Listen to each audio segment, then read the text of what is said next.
के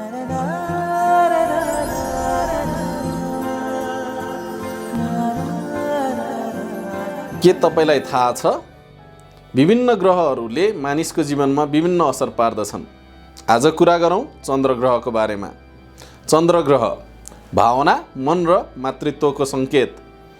चन्द्र ग्रहको परिचय भावना र मनको राजा।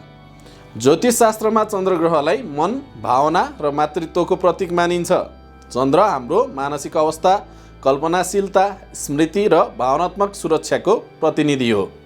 चन्द्र सूर्यको प्रकाशलाई परावर्तित गर्ने ग्रह हो र त्यसैले यो अहङ्कार छैन, बरु संवेदनशील, परिवर्तनशील र ग्रहहरूको माता सरह मानिन्छ। हिन्दू धर्ममा चन्द्रलाई सोम, इन्द्रको मित्र र समुद्रको मन्थनबाट उत्पन्न अमृतदात्री शक्ति मानिन्छ। चन्द्रले आमा, स्त्री, सौन्दर्य, सौम्यता र दया भावनाको प्रतीक पनि गर्छ। वैज्ञानिक रूपमा चन्द्र पृथ्वीको एकमात्र प्राकृतिक उपग्रह हो जसले समुद्रको ज्वाराबाट निद्रा चक्र, जसलाई किर्केडियन रिदम र मानवीय मनोविज्ञानमा प्रभाव पार्दछ।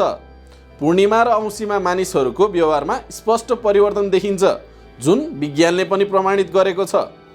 श्लोक दधि शङ्ख तुषारवम क्षिरोर्दार्णव सम्भवम नमामि शशिनम सोमम शम्भोर मुर्कुटभूषणम।